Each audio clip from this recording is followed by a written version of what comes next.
नमस्कार माझ्या सर्वांना, मी शिवानी. गावाकडच्या स्वादमध्ये आपलं खूप खूप मनापासून स्वागत आहे. तर आज मी तुमच्यासोबत शेअर करत आहे खुसखुशीत अशी गोड शंकरपाळीची रेसिपी. अगदी बिस्किटापेक्षा चविष्ट लागणारी ही पदर सुटलेली, मस्तपैकी असं लेअर सुटलेली शंकरपाळी आज तयार केलेली आहे. बघू शकता किती छानपैकी अशी क्रिस्पी झालेली आहे. चला तर सुरू करूया आजची रेसिपी. त्यासाठी साध्या सोप्या पद्धतीने बनवण्यासाठी न जास्त झंझट लावण्यासाठी घरची साधी वाटी असते ती घ्यायची. त्या वाटीने मी पाऊण वाटी साखर घेतली आहे, म्हणजे 1 वाटीपेक्षा कमी थोडीशी, आणि पाऊण वाटीच पाणी टाकायचं आहे.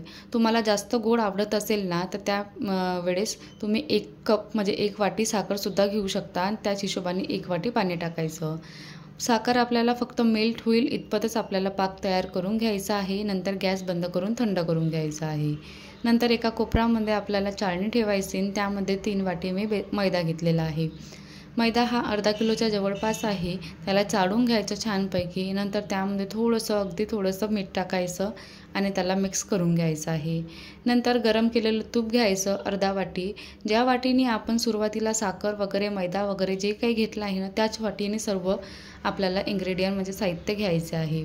तर त्याच वाटीने मी अर्धा वाटी गरम केलेलं तूप टाकलं. त्याला छानपैकी असं मैद्याला चोळून घ्यायचं आहे. ज्या प्रकारे मी तुम्हाला दाखवत आहे तशाच प्रकारे आपल्याला हातावर थोडं थोडं घेऊन पूर्ण मैद्याला लावून घ्यायचं आहे. आणि याची मूठ बरोबर हलक्या हाताने बनते की नाही बनत ते चेक करायचं. बघू शकता मूठ बनत पण आहे आणि फुटत पण आहे, म्हणजे मिश्रण आपलं बरोबर तयार झालेलं आहे.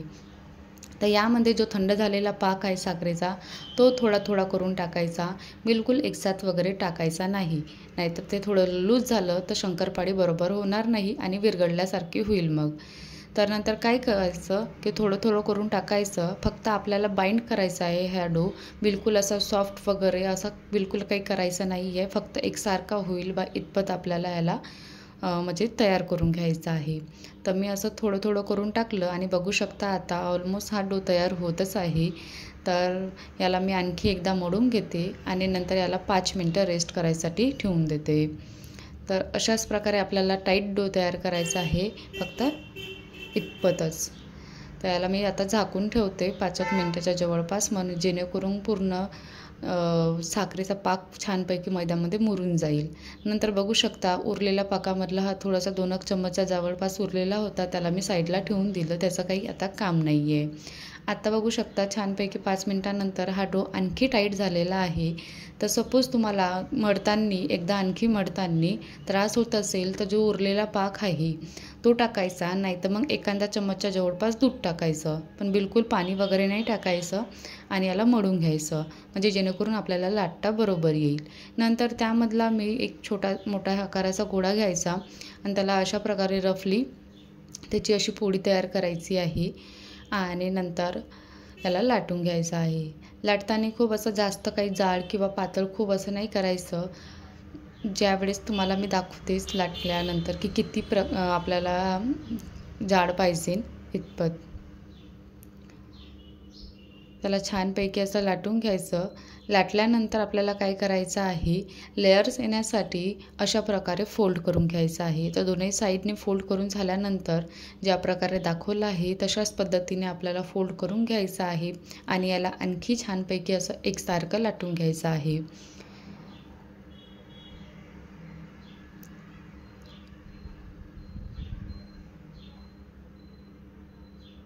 शंकरपाळी म्हटलं तर जी गोडवाली असते ती थोडीशी जाडसरच असते आणि जी नमकीनवाली असते ती थोडीशी पातळ असते.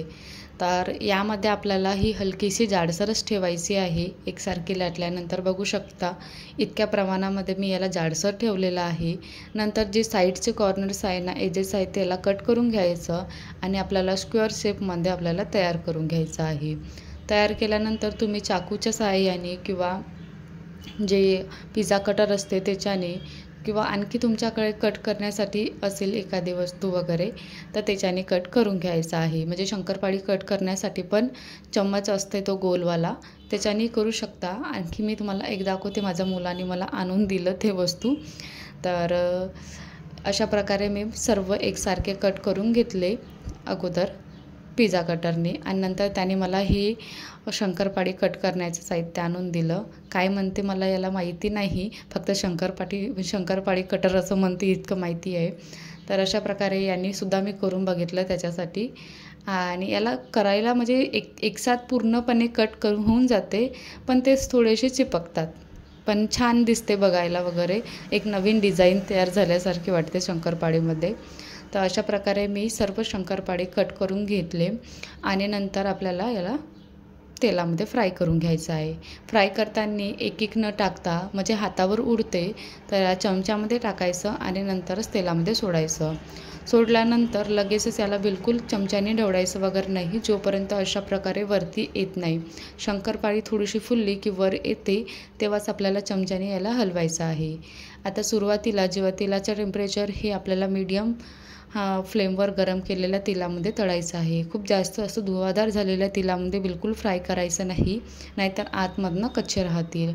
तर मीडियम फ्लेमवर गरम झालेल्या तेलामध्ये असं ब्राउनिश कलर येईपर्यंत आपल्याला शंकरपाळी फ्राय करून घ्यायची आहे. तर बघू शकता किती छानपैकी असा कलर आलेला आहे. तर मी असेच बाकीचे सुद्धा फ्राय करून घेत आहे.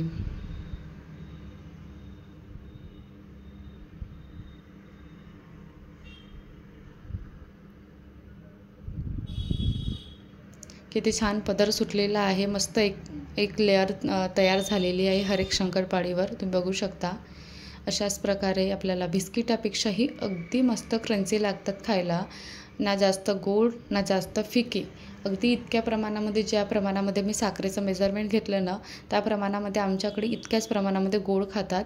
तेवढ्या हिशोबाने मी केलं होतं ना, तर बरोबर छान वाटली खायला. अशा प्रकारे मी शंकरपाळी तयार करून घेतलेली आहे. ही पूर्ण अर्धा किलोची शंकरपाळी आहे. याच्यामधलं थोडंसं तर अगोदर माझ्या मुलांनी खाऊनच घेतली वाटीभर, त्याला खूप आवडली. आणि अशा प्रकारे आजची ही रेसिपी तयार झालेली आहे. तर कशी वाटली तुम्हाला आजची रेसिपी? आवडली असेल तर चॅनलला सबस्क्राईब करा, व्हिडिओला लाईक करा.